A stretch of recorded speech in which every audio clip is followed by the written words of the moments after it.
How many of you have heard of animal poaching? As an animal lover, poaching is a problem that really bothers me. In the research I have done, I have found that many animals will become extinct if poaching is not stopped. I will cover 5 topics in my speech. What is poaching? Who is affected by it? What countries is it taking place in? How long has it been going on? And what we can do to stop it. Poaching is a deadly crime against animals in the wild, and few poachers are ever caught or punished for their crimes. According to the Humane Society, poachers kill thousands of animals every year for money. Some poachers just love killing animals for a trophy or a good time, but for most the motive is money. Now that we have covered what and why people poach, let's move on to who is affected by it. Many animals are affected by poaching. Some examples are elephants, lions, tigers, and rhinos. Elephants and rhinos are poached for their ivory, horns, and tusks. Elephants are trapped and left to die after their ivory is taken. Rhinos are driven into traps, and they have their horns cut off. Tigers are killed and skinned, and their skin is used to make coats and bags. According to the World Wildlife, there are as few as 3,200 wild tigers left in the world due to poaching.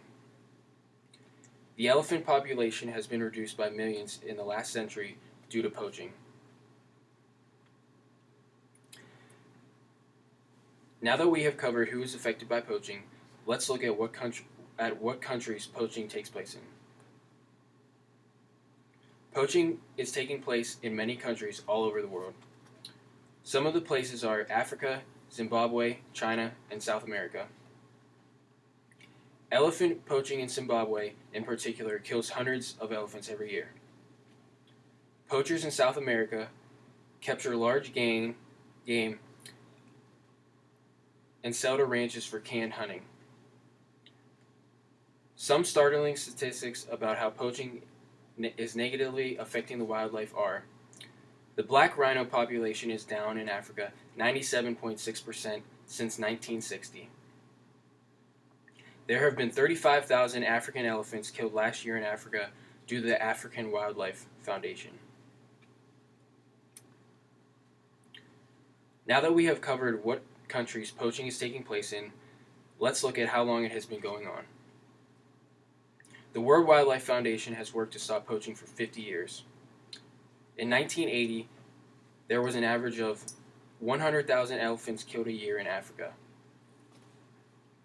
Poaching Javan rhinos has been going on for many decades, and now there are less than 60 left in the world. The last point I will cover is what we can do as a society to stop poaching.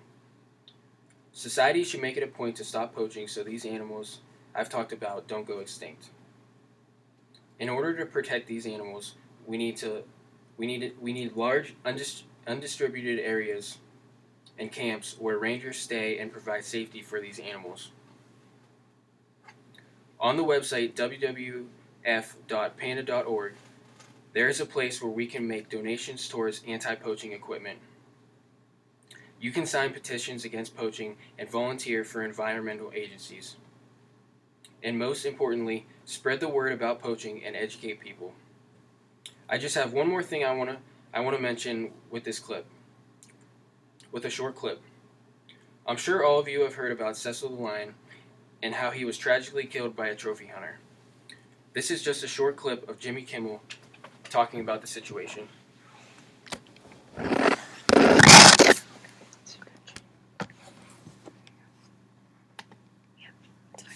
Here's something I wanted to mention, something I saw last night. This is, or I should say was, Cecil the lion. Beautiful animal, 13 years old. He'd been wearing a GPS collar as part of an Oxford University research project. They've been tracking him for years, and during that time, Cecil became like a local favorite amongst the tourists and the guides. He was always around. People loved to see him on safaris until earlier this month when a tourist on a hunting trip shot him for sport.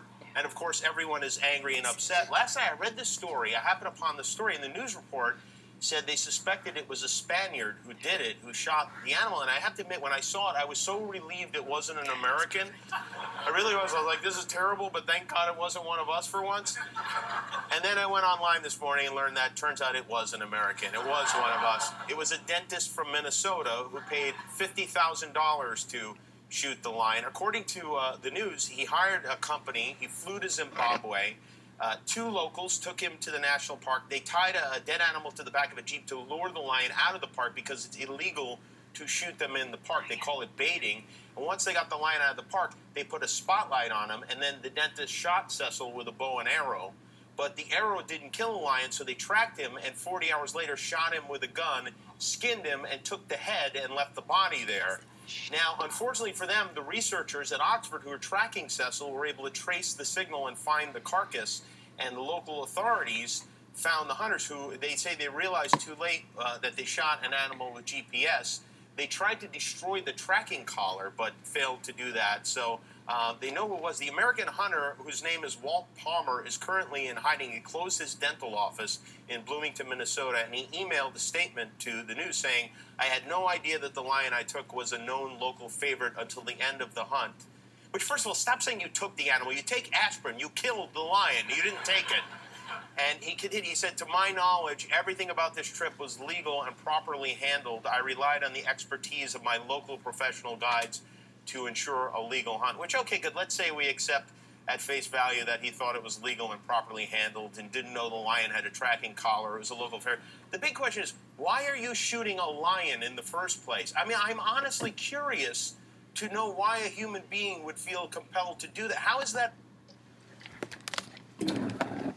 Okay, so in conclusion, poaching is affecting our wildlife severely, and it needs to be stopped. I hope all of you are better informed about this epidemic and keep this info in mind. Thank you all for listening.